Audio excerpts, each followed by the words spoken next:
Ya, Assalamualaikum warahmatullahi wabarakatuh. Selamat sore saudara, senang sekali saya Azir Akbar kembali berjumpa Anda di Dialog Jambi Bicara untuk edisi Selasa 3 Desember 2024. Dan memang ketika membahas tentang bagaimana sebuah organisasi, kemudian juga SDM atau sumber daya manusia, ini sangat erat kaitannya bagaimana SDM yang diberuntunkan ini dapat memberikan pekerjaan, kemudian juga sinergisitas, kemudian juga bagaimana kontribusinya untuk kemajuan dari sebuah organisasi atau perusahaan. Tetapi yang paling penting adalah bagaimana reward ataupun juga hasil yang diberikan oleh organisasi kepada SDM untuk hasil pekerjaan yang diberikan. Nah, ini terkait dengan bagaimana upah minimum provinsi yang baru saja kita membahas tentang keluaran surat dari Kementerian Ketenagakerjaan Republik Indonesia nomor 4/HI-HI.000/9/2024 tentang beberapa perubahan dan juga peraturan, dan ada isu yang menarik ketika kita menghadapi tahun 2025. Salah satunya kenaikan upah minimum provinsi sekitar 6,5%. Nah, lantas seperti apa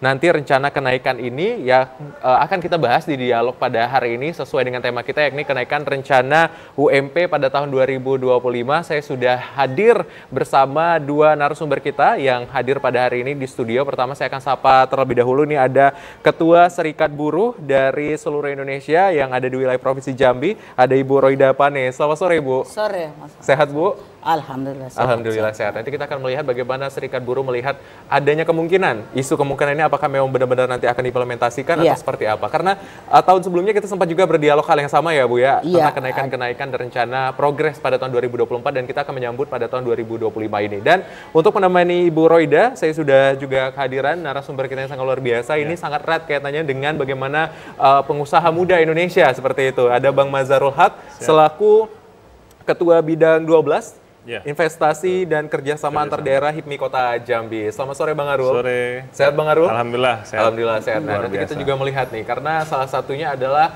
pengusaha nih. Indeksnya adalah yang membantu memberikan clarity, kemudian administrasi tertentu ya Bang ya, terkait dengan surat dan kebijakan yang dikeluarkan oleh kementerian ini. Apakah nanti akan berdampak, akan diberikan perubahan tertentu, atau nanti apa nih rencana-rencana tindak lanjut dari surat edaran tersebut. Nah, untuk saudara serta pemirsa yang juga ingin bergabung atau mendiskusikan sesuai dengan topik dan tema kita pada hari ini, langsung saja di 0741-66385 atau di 0811-7433-133. Nah, menarik nih Bu, ketika kita pada tahun sebelumnya sudah membahas tentang bagaimana implementasi kemudian juga UMP yang ada di Provinsi Jambi, karena UMP ini kan sebagai pijakan, benar ya Bu ya, sebelum nantinya ada UMK, kemudian UMR dan lain-lain ya. Nah, kalau Ibu melihat implementasi UMP pada tahun 2024 hingga akhir tahun ini seperti apa Bu? Iya, baik, terima kasih Mas Akbar Bu. Akbar, ya. Jadi memang terkait penerapan upah minimum di Provinsi Jambi, kalau sepengetahuan kami sih untuk mereka yang memang status hubungan kerjanya menjadi pekerja tetap, itu alhamdulillah udah berjalan dengan baik.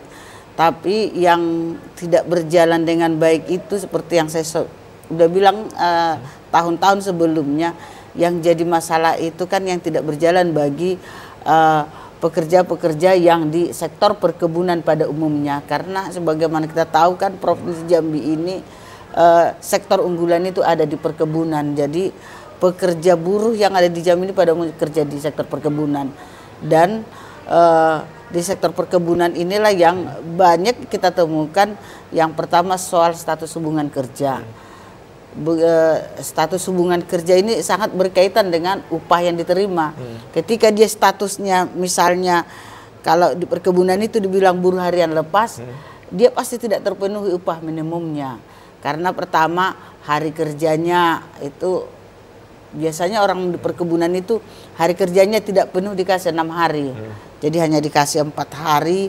4 hari kalau dalam 1 bulan itu berarti cuman ada 16 hari. 16 hari kali upah sehari, artinya dia tidak tercapai UMP gitu. Jadi itu realita faktanya yang terjadi untuk di Provinsi Jambi terkait dengan pelaksanaan upah minimum. Baik, ini baru gambaran data awal ya Bu. Betul, ya. Kita belum membahas tentang bagaimana implementasi lebih jauh, apalagi terkait dengan UMK, kemudian juga UMR ya Bu ya, yang memang sangat berbeda nantinya. Nah, ketika kita melihat Bang Arul, bahwasanya tadi cerita dari Bu Pane, ada beberapa indikasi ataupun implementasi, apalagi sesuai dengan status pekerjaan seperti itu. Nah, kalau Bang Arul melihat apakah penetapan UMP di Provinsi Jambi ini sudah sangat sesuai dengan kondisi perkembangan ekonomi kita di Provinsi Jambi atau seperti apa, Bang? Baik, terima kasih kepada Akbar dan Ibu. Ya, artinya kita melihat dari sisi pengusaha dulu. Pengusaha itu punya perhitungan-perhitungan khusus, yang mana perhitungan itu juga menentukan bagaimana mereka memberikan upah. Kalau saat ini saya lihat kemajuan khususnya Provinsi Jambi ataupun Kota Jambi ini sangat pesat. Kami juga berpikir bahwasanya sudah pantas untuk kenaikan, karena nantinya juga efek dari kenaikan itu juga akan pengembangan dari segi sumber daya manusianya. Artinya pelatihan skill, dia mau upgrade keilmuannya, ini yang jadi dasar khususnya bagi pengusaha itu menciptakan sumber daya manusia, yang mana sumber daya manusia itu sendiri bisa meningkatkan produktivitas dari hasil yang dikerjakan. Kalau versi saya seperti itu. Baik, berarti memang kembali lagi kalau kita mau garis bawahi ya Bang, ini sebagai gambaran utama ya Bang, ya, ketika memang UMP ini harus disesuaikan juga dengan pelatihan ataupun juga keluaran produktivitasnya ya Bang, ya, nanti akan dilihat seperti apa. Nah, ketika kalau kita membahas tentang UMP ya Bu ya, karena tadi balik lagi adalah pijakan untuk semua kebijakan yang lainnya, karena kalau enggak offside nanti ya Bu ya, keluar dari ketentuan. Nah, kalau untuk melihat UMP ini sudah dapat nggak Bu untuk memenuhi terkait dengan kebutuhan hidup layak yang ada di Provinsi Jambi Bu? Sebenarnya sih kalau dibilang layak, kalau menurut saya sih masih jauh di bawah layak ya. Ya katakanlah kayak yang sekarang UMP itu hanya 3.037.000 ya. 3.037.000. Kalau dia memang untuk buruh lajang, idealnya kan UMP itu diperuntukkan untuk buruh lajang dan masa kerja di bawah 1 tahun. Kalau memang peruntukannya benar untuk buruh lajang dan masa kerja di bawah 1 tahun itu sebenarnya sudah cukup ideal. Tapi masalahnya yang terjadi di kita, khususnya di Provinsi Jambi ini, upah yang masa kerja yang 30 tahun pun tetap juga pakai UMP, kan gitu. Yang punya anak berapa pun tetap juga UMP yang didapat. Kalau seandainya sesuai dengan aturan, kalau dulu sebenarnya sudah ada ketentuan yang mengatur bahwa ada struktur skala upah. Sebenarnya kalau dipakai struktur skala upah dengan UMP 3.037.000 cukup ideal. Tapi memang harus dibedakan kan status ya, masa kerja 1 tahun lebih berapa. Misalnya kurang dari 3 tahun baru harusnya dibuat struktur skala upahnya gitu loh. Itu yang tidak terjadi di kita sekarang. Kenapa buruh selalu ribut setiap di akhir tahun dalam penetapan upah minimum? Ya karena memang semua berharap kepada upah minimum itu. Tidak ada struktur skala upah, mau masa kerja 30 tahun, anak 5, tetap kalau pendidikan mau sarjana pun tetap juga pada umumnya ya. Pada umumnya ada beberapa perusahaan lah mungkin yang pakai struktur skala upah, tapi persentasenya sangat kecil lah. Baik, nah kita konfirmasi nih langsung ke Bang Arul. Tadi kan ada struktur skala upah dan lain-lain. Kalau selaku perwakilan dari pengusaha nih Bang, melihat organisasi-organisasi sudah patuh nggak dengan UMP, dan apakah memang ada kebijakan tertentu nih agar UMP ini dapat dimaksimalkan? Karena tadi kalau dari cerita Bu Roida, ada beberapa mungkin untuk skala lajang atau status-status tertentu ini sudah cukup gitu. Tapi dengan mungkin indikasi berkeluarga, kemudian ada rumah tangga dan lain-lain, ini seperti apa Bang kalau Bang lihat? Baik, kalau kita melihatnya adalah pengusaha itu poinnya adalah bagaimana bisa mensejahterakan dari karyawannya. Nah, kembali lagi kita melihat tingkat kesejahteraan. Saya sangat setuju apa yang disampaikan. Artinya kita juga melihat masa kerja. Masa kerja itu menjadi poin prioritas. Kenapa? Karena sejauh ini orang tersebut dianggap berkualitas dan masih tenaganya untuk dipakai dalam mungkin kurun waktu yang lama. Nah, kembali lagi terkait kebutuhan. Kebutuhan ini kita sangat mengetahui bahwasanya ya biaya pendidikan, terus biaya anak, ini juga menjadi faktor perlu untuk meningkatkan upah minimum ini. Terkait skala yang disampaikan oleh Ibu tadi, itu juga menjadi PR sebenarnya untuk semua pengusaha. Kalau penerapannya belum begitu maksimal, nah inilah mungkin bisa dibantu dikaitkan dengan aturan. Karena pengusaha sendiri berprinsip bahwasanya produktivitas yang mereka dapatkan apakah hasil sesuai. Jadi gini, kita ini dalam dunia usaha khususnya Bu, saya menjelaskan bahwasanya kita lebih mungkin perihal upah ini sudah ada ketentuan dan kita mengikuti. Tapi tidak jarang juga, khususnya yang ada di Provinsi Jambi, terutama saya sebagai pelaku usaha, kita itu membuat reward. Nah, ini di luar dari upah. Apabila karyawan kita ataupun tenaga kerja kita mendapatkan ataupun mencapai reward yang kita berikan, kita akan konsekuensi targetnya terhadap itu. Ya Bang ya? Ya, benar.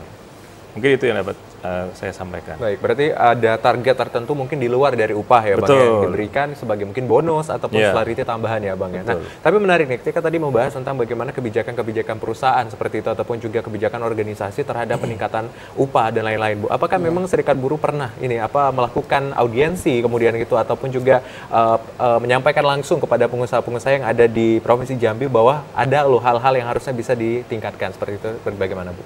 Oh ya, seringkali lah, seringkali kita melakukan itu. Jadi memang salah satu tugas dari Serikat Buruh itu adalah membuat perjanjian kerja bersama di perusahaan. Dan kalau kita ada anggota pasti ada PKB-nya. Dan disitulah memang berhasil atau tidaknya Serikat Buruh sebenarnya dilihat dari kualitas PKB-nya tadi.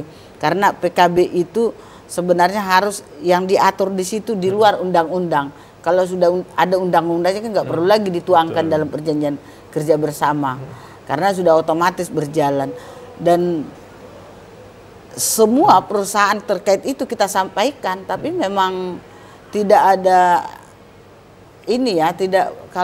tidak ada etikat baik atau gimana saya bilangnya. Ya, sorry, yang tadi terkait soal pelaksanaan UMP. Saya mungkin mau sampaikan ini karena di tahun ini kita ada beberapa advokasi terkait di karyawan rumah sakit loh. Mungkin pada umumnya ya rumah sakit di Jambi ini semua di bawah upah minimum. Semua rumah sakit di Jambi ini di bawah upah minimum. Karena kemarin ada beberapa rumah sakit yang kita advokasi tenaga kerjanya. Baik, berarti Serikat Buruh ini juga terlibat dalam penyusunan ataupun juga perencanaan atau pemetaan dalam pemerintahan dan lain-lain terkait dengan UMP atau seperti apa Bu? Terkait UMP pasti terlibat karena ada Dewan Pengupahan. Dewan Pengupahan lah yang menggodok tentang penetapan upah, mengajukan upah minimum ya, karena kita Dewan Pengupahan mengajukan, yang menetapkan adalah Pak Gubernur. Tapi berapa tahun terakhir ini kan setelah Undang-Undang Cipta Kerja, kita nggak ada fungsi nih Dewan Pengupahan. Karena sudah langsung dari kementerian, berapa inflasi, berapa pertumbuhan ekonomi, terus yang menentukan ada satu pun yang baru itu semua dari indeks tertentu ya, indeks tertentu. Ada indeks tertentu, salah satu menjadi faktor penetapan upah minimum. Jadi itu semua dari kementerian datanya. Kita di sini hanya tanda tangan aja. Baik. Ini setelah Undang-Undang Cipta Kerja ya. Setelah Undang-Undang, sebelumnya kita memang melakukan survei terhadap kebutuhan hidup layak. Baik, berarti ini ada beberapa perubahan karena memang ada peraturan yang mempengaruhi ya Bu ya. Tapi nanti akan kita lihat bagaimana kolaborasi yang dilakukan untuk menjaga UMP ini memang tetap bisa dipertanggungjawabkan seperti itu. Karena tadi fakta yang menarik juga bahwasanya ada beberapa organisasi ternyata ada yang mengupah di bawah UMP seperti itu. Nah, ini bagaimana sebenarnya pengawasan ataupun juga apakah di sektor negeri saja atau sektor swasta juga demikian. Nanti kita akan lihat ya Bang ya. Tapi usai jeda Bang, kita tahan dulu ya Bang Arul dan juga Bu Roida. Ini menarik pembahasan kita masih terkait dengan bagaimana rencana kenaikan UMP pada tahun 2025. Usai jeda kami masih akan kembali tetap di Dialog Jambi Bicara.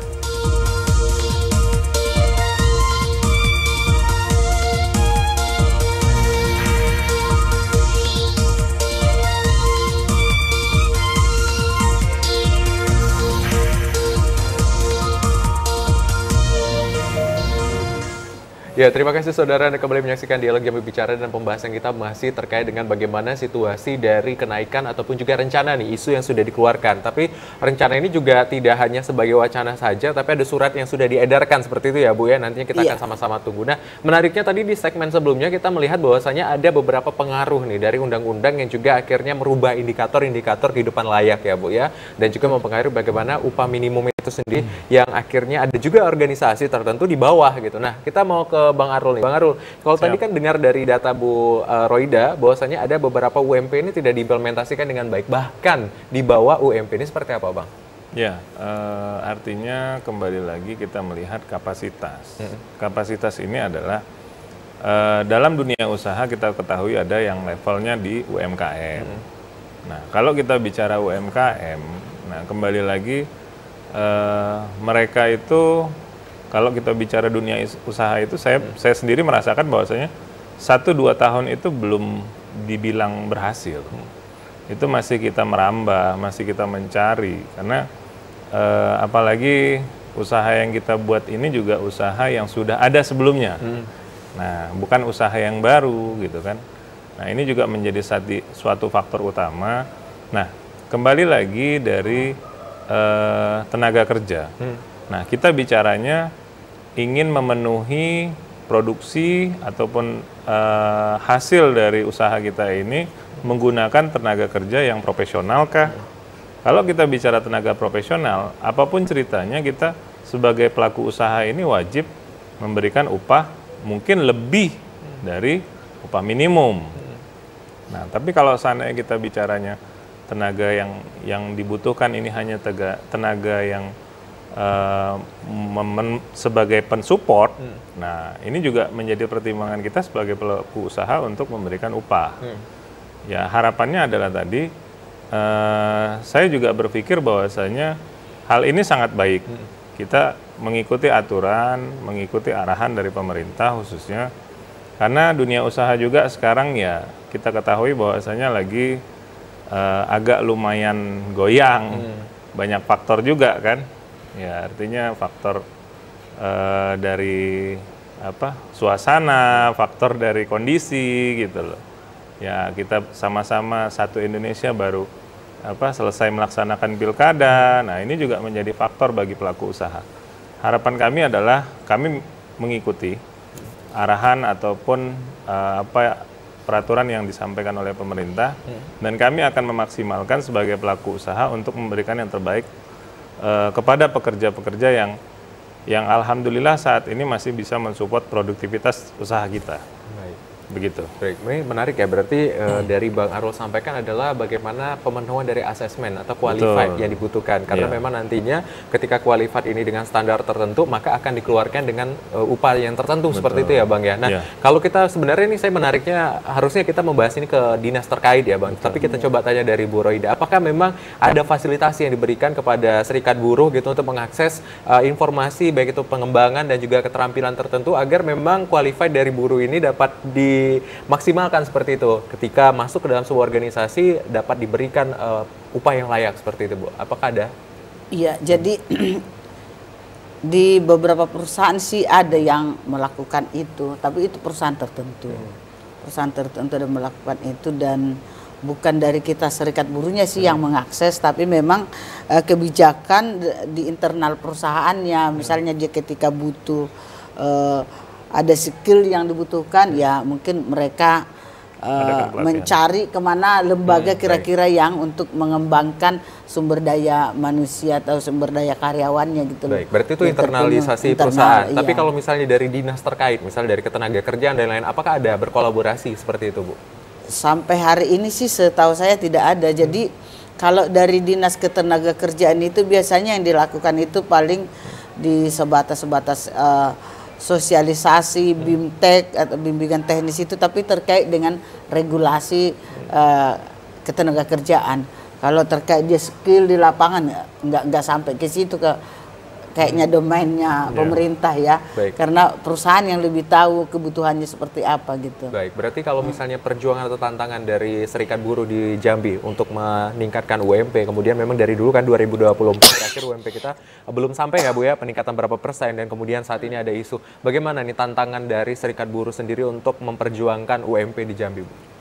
Ya, jadi yang pertama mungkin kita sampaikan ya, kita memang sangat apresiasi terhadap statement Pak Presiden Prabowo hari Jumat yang lalu. Hari Jumat yang lalu bahwa Pak Presiden mengatakan bahwa kenaikan upah minimum itu di 6,5%. Tapi beliau kan baru hanya opini ya. Betul. Ini baru sebatas opini dan isu. Kita bisa melaksanakan itu ketika ada regulasi yang mengatur.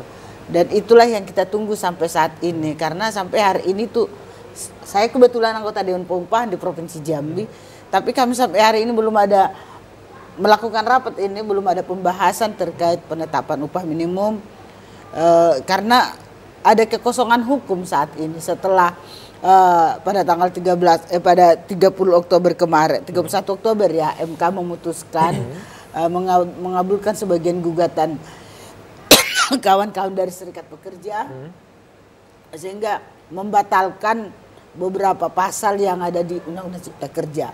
Baik, boleh Bu diminum dulu Bu ya. Sorry. Jadi memang ada beberapa perubahan dan dari ketentuan ya Bu, yang akhirnya betul. menjadi salah satu indikator juga nih Bang Arul. Siap. Kita melihat bahwasanya memang kalau Bang Arul kan memang skupnya adalah wilayah kota juga ya Bang ya, yang Betul. saat ini dan juga investasinya.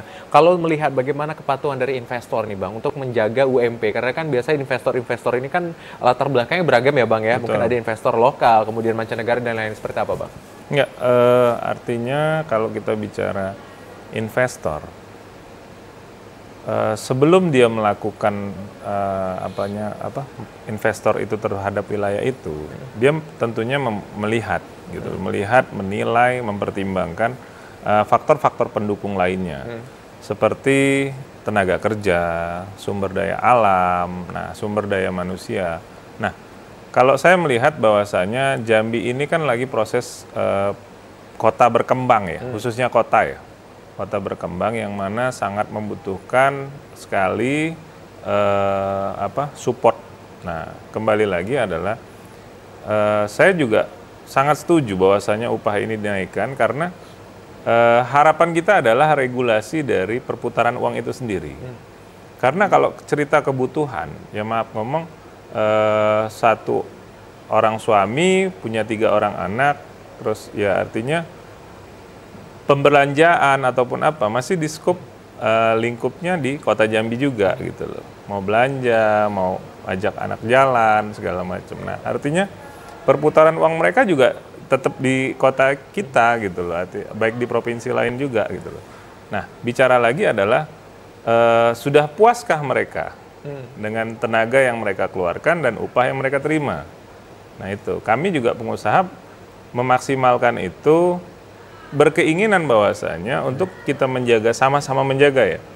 Kami dari pengusaha berharap bahwasanya ya tidak lagi mungkin barang-barang yang dibeli itu tidak dari luar.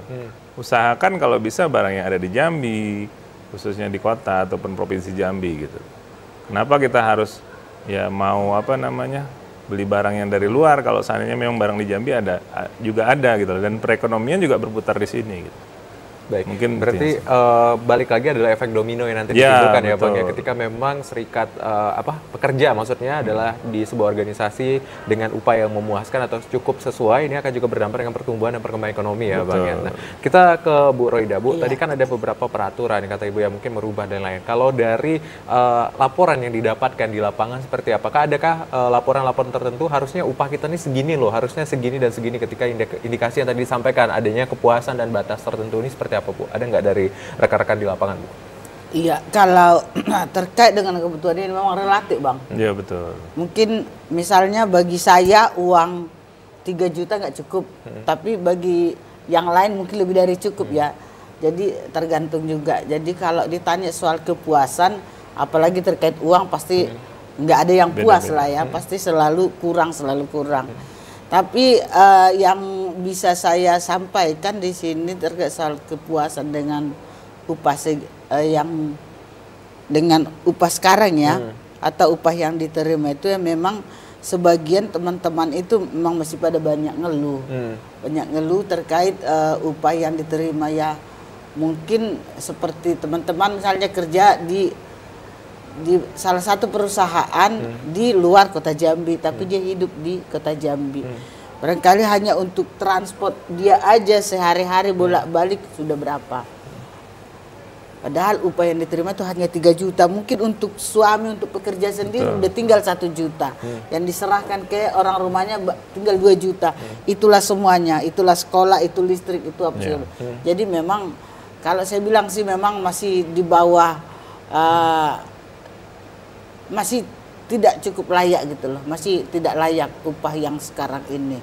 Baik. Kalau itu untuk untuk dipergunakan untuk orang berkeluarga. Baik, berarti kalau misalnya indikasinya tadi adalah orang berkeluarga ya Bang ya? Iya. Nah kalau Bang Harulha tadi yang kita dengar dari Ibu ini kan ada beberapa indikasi. Berarti kalau di pengusaha nih, apapun juga organisasi yang Abang pegang gitu dengan tim, apakah memang ada indikasi-indikasi penilaian seperti itu tidak Bang? Misalnya dengan jarak tempuh, kemudian juga lingkup keluarga dan lain-lain seperti apa Bang? Ya, betul. Jadi kembali lagi kepada sejauh mana produktivitas yang dihasilkan. Kalau seandainya produktivitas dari usaha yang kita hasilkan itu kita anggap layak, nah kelayakan juga kita tidak bisa melihat dari satu faktor. Nah, posisinya adalah pertimbangan dari perusahaan sendiri. Kalau saya melihat dengan upah yang diberikan dan kebutuhan yang seperti yang disampaikan oleh Ibu tadi terkait jarak, nah ini kembali lagi mungkin wajib bagi perusahaan untuk memberikan fasilitas transport. Artinya penjemputan ataupun pengantaran. Nah itu ada juga beberapa perusahaan yang sudah melakukan. Nah artinya karyawan mungkin bisa lebih menghemat terkait biaya transport. Nah kembali lagi bagaimana terkait waktu kerja. Nah ini menjadi poin. Mungkin aturan juga sudah jelas.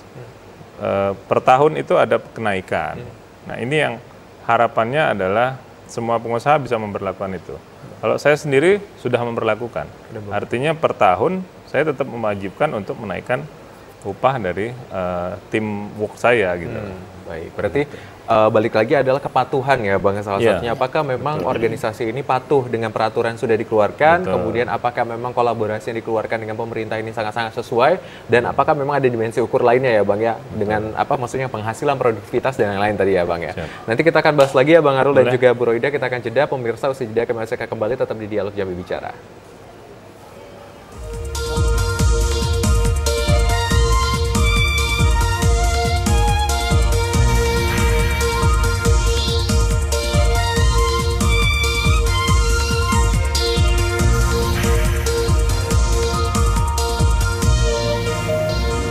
Ya, terima kasih saudara Anda kembali menyaksikan Dialog Jambi Bicara dan pembahasan kita masih terkait dengan rencana kenaikan UMP pada tahun 2025.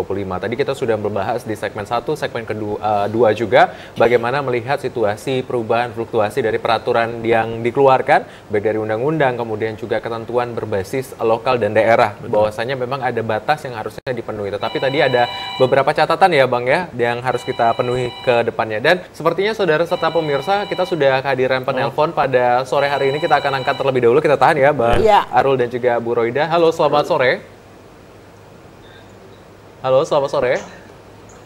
Ya, selamat sore Bu Azed Akbar. Baik, ini Pak Yudi di Telanai. Baik, Pak Yudi di Telanai, silakan.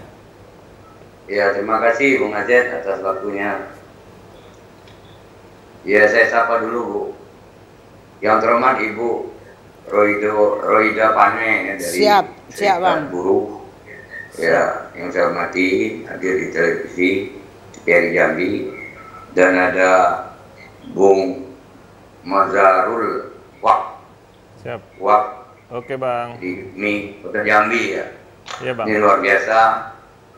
Jadi ada satu kebijakan pemerintah di Kabinet Merah Putih ini melemparkan akan menaikkan upah untuk 2025. Tapi kan ini baru persoalan judul, ya kan? Betul. Nah, yang paling penting itu adalah 6,5% ini memang disepakati oleh Dewan Pengupahan di provinsi dengan gubernurnya. Karena mentoknya di situ, ya kan? Ya kita lihat saja lah di Serikat Buruh ini aja, seperti Ibu Roida Pane tadi bilang, UMP yang ada aja kurang, ya kan? Ya memang di satu sisi, ya Serikat Buruh merasa gembira kalau naik kan. Di sisi lain 6,5% ini cukup memberatkan bagi dunia usaha. Pasti banyak udah protes ya kita TV-TV itu. Dunia usaha sekarang sudah menurun, daya beli menurun. Maksud saya implementasinya untuk UMP ini memang betul-betul melibatkan leg spesialisnya lah, seperti Dewan Pengupahan, Serikat Buruh, HIPMI, itu yang dilibatkan, yang tahu persis, yang bisa mengimbangi berapa banyak sih kenaikan harga barang. Masuk dari transportasi, mungkin ada tunjangan transportasi juga termasuk di situ. Jadi tolong kita memanai kesejahteraan itu yang bagaimana? Apa dengan menaikkan 65% itu sejahtera? Bukan itu tolak ukurnya. Jadi itu yang nanti artinya memang mentoknya itu. Nah, seperti memang kalau dinaikkan 6,5% itu bagi serikat pekerja itu bagi perusahaan besar, ya kan? Baik. Itu pun belum tentu. Baik. Berarti dia mengeluh gitu kan untuk membayar naik 5 itu.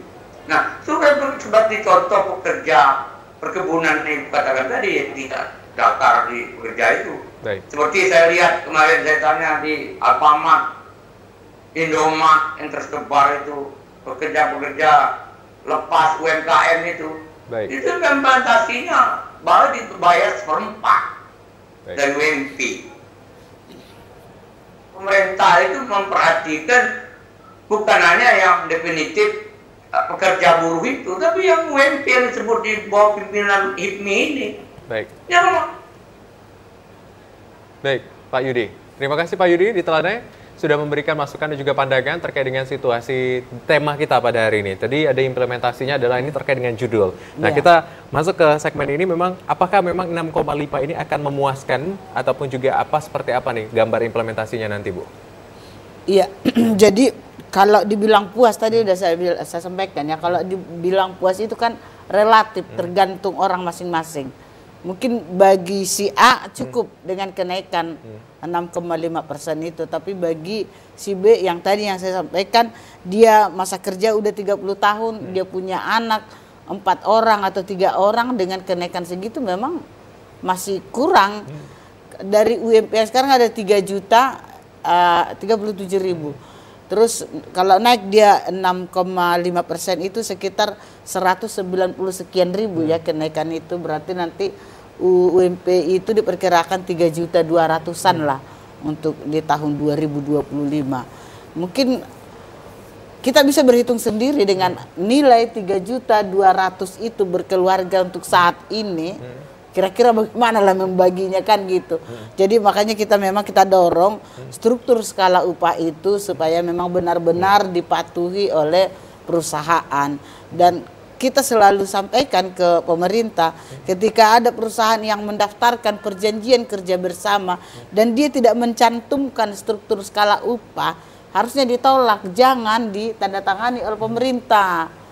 Nah, tapi yang kenyataan kan itu yang sering, walaupun itu tidak dibuat struktur skala upah itu diteken aja kan gitu. Itu yang selalu kita kasih masukan ke pemerintah ini, Bang. Siap. Jangan Ditandatangan PKB, jangan kan mereka sebenarnya harus mengetahui di situ kan Dinas Tenaga Kerja ketika ada perundingan PKB dan sama-sama udah sepakat gitu loh.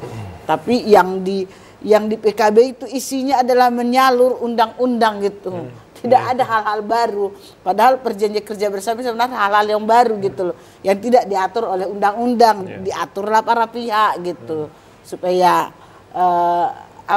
lebih penekanan iya, karena perjanjian itu kan bagi yang membuat menjadi undang-undang itu kan gitu. Baik, berarti Gitu.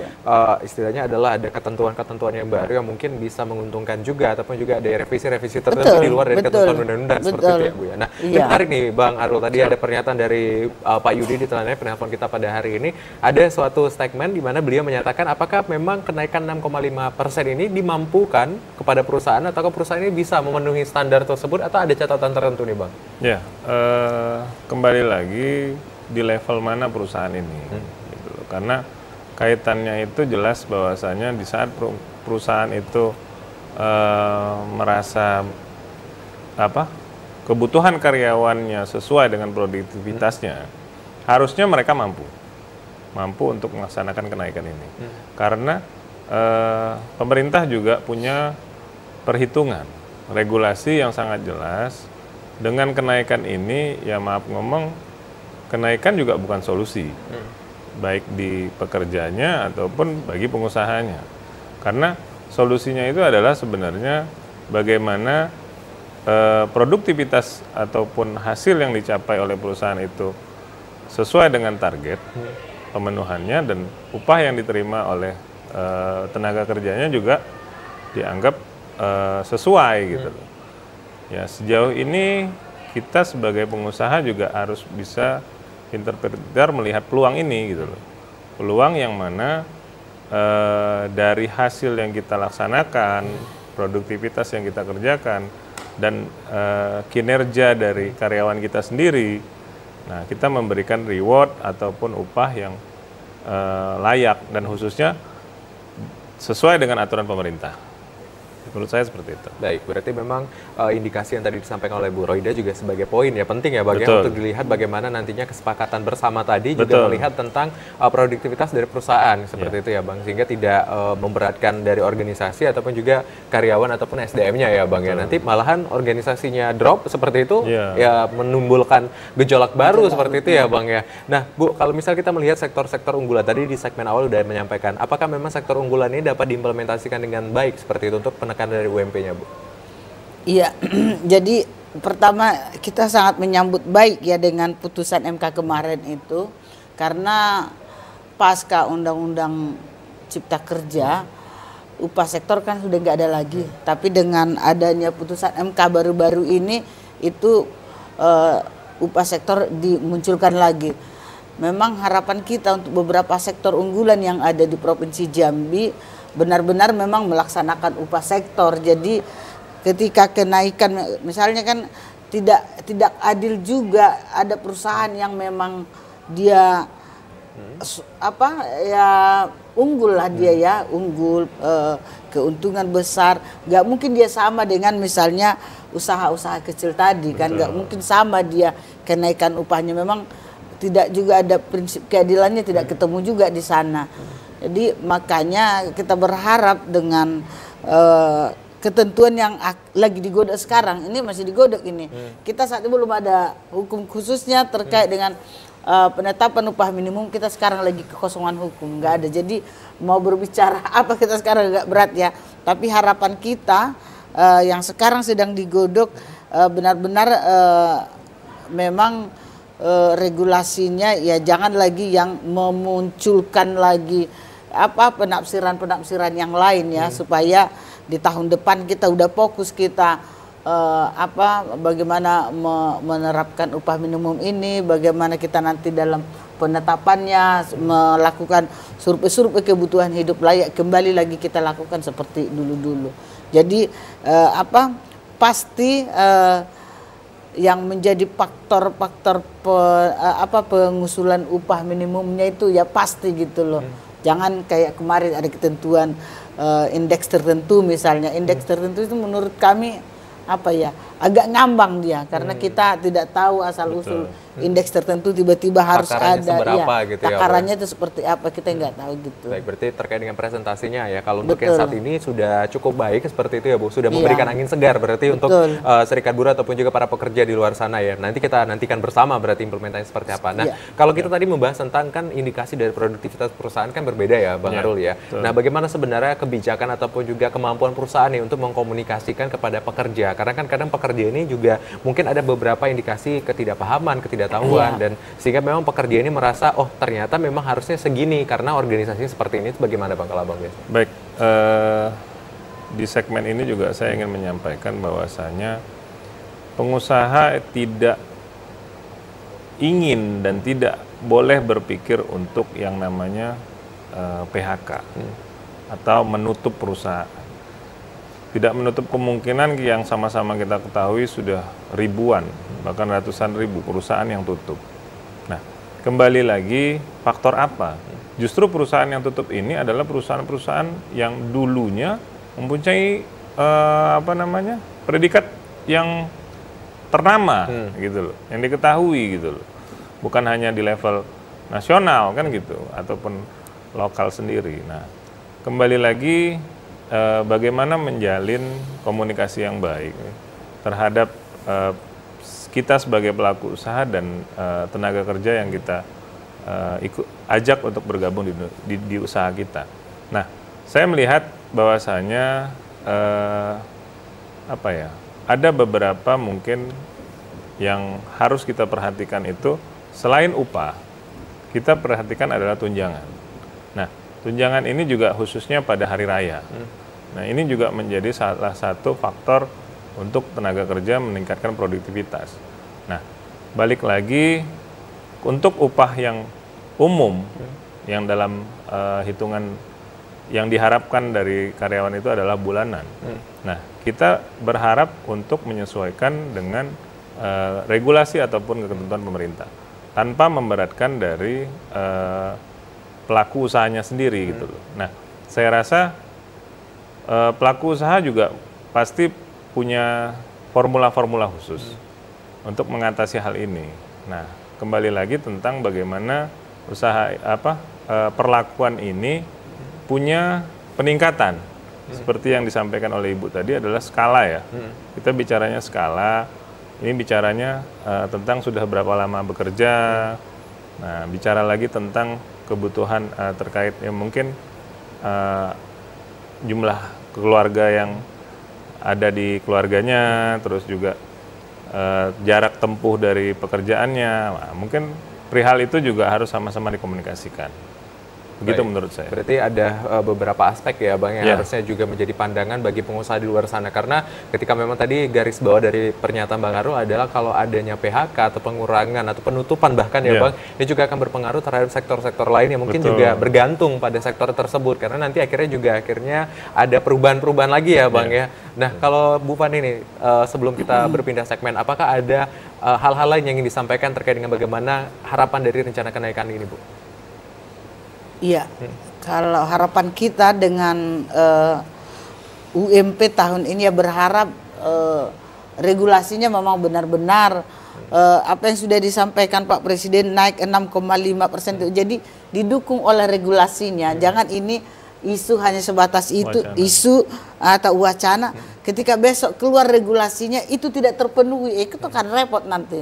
Nggak terpenuhi nanti. Jadi memang benar-benarlah digodok bagaimana memang 6,5 ini bisa tercapai kenaikan itu. Jangan lagi nanti muncul isu-isu atau yang membuat pekerja kita nanti jadi merasa ya kayak dininabobokan, di PHP kan gitu. Jangan sampai seperti itu. Baik, berarti memang peraturan atau kebijakan yang sekarang menjadi wacana dan juga sudah mulai ada angin segar ya Bu ya, harus sama-sama nih dikawal dan juga regulasinya memang ditempatkan pada tempat yang tepat ya Bu ya, sesuai gitu sehingga memang dampaknya dirasakan dengan lebih baik. Nanti kita akan langsung membahas lagi tema kita ya, Bang Arul dan juga Bu Fani. Kita akan jeda terlebih dahulu. Saya jeda kami masakkan kembali tetap di Dialog Jambi Bicara.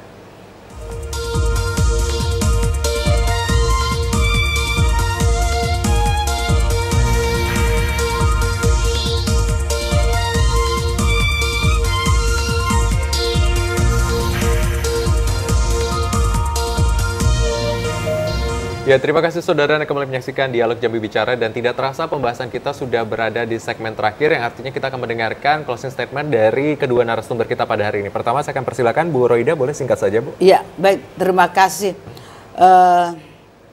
Yang mau saya sampaikan yang pertama bahwa terkait kenaikan upah minimum untuk tahun 2025, mohon kepada pemerintah benar-benar membuat regulasi yang memang benar-benar mendukung kenaikan itu di 6,5%. Jangan lagi nanti terjadi kemunduran dari situ, supaya jangan buruh merasa di PHP. Dan kepada perusahaan saya sampaikan, bayarlah upah buruh sebelum keringatnya kering. Itu yang mau saya sampaikan kepada perusahaan. Baik, terima kasih banyak Bu Roida sudah hadir pada hari ini, dan juga Bang Arul, mohon izin mungkin ada yang disampaikan kepada pemirsa pada hari ini, Bang. Terima kasih. Sama-sama kita ketahui bahwasanya pemerintah juga punya aturan ataupun regulasi, yang mana aturan dan regulasi ini juga dibuat bukan hanya melihat satu faktor, tapi melihat juga beberapa faktor, yang mana kita berharap bahwasanya apa yang kita dapatkan ataupun kita hasilkan dari pencapaian usaha yang kita lakukan itu tidak semerta-merta adalah upaya ataupun kekuatan kita. Kita banyak juga mendapat ataupun disupport oleh tenaga kerja yang mereka curahkan tenaganya, keringatnya untuk mendapatkan hasil sesuai dengan apa yang kita usahakan. Baik. Harapannya adalah perhatikan tenaga kerja dalam hal kebutuhannya. Baik. Perhatikan tenaga kerja dalam hal penghasilannya. Dan yang paling penting adalah berikan reward kalau seandainya memang dia pantas untuk diberikan. Baik. Karena apapun cerita yang kita usahakan, tetap kita membutuhkan orang lain yang untuk membuat produktivitas kita meningkat. Mungkin itu yang dapat saya sampaikan. Terima kasih banyak Bang Arul dari perwakilan HIPMI Kota Jambi, dan juga Bu Roida sudah hadir selaku Ketua Serikat Buruh Seluruh Indonesia Provinsi Jambi. Dan pembahasan kita menarik, saudara serta pemirsa. Kenaikan upah minimum yang direncanakan pada tahun 2025 ini menjadi angin segar untuk seluruh tenaga kerja yang ada di Indonesia, dan terkhususnya di Provinsi Jambi. Catatan penting dari kedua narasumber kita adalah implementasi ini harusnya dilakukan dengan kebijakan yang mendukung serta kolaborasi dari seluruh pihak, terkhusus organisasi-organisasi dan juga pengusaha. Saya Azhar Akbar, wakil kerabat kerja yang bertugas, pamit undur diri. Wassalamualaikum warahmatullahi wabarakatuh, dan sampai jumpa.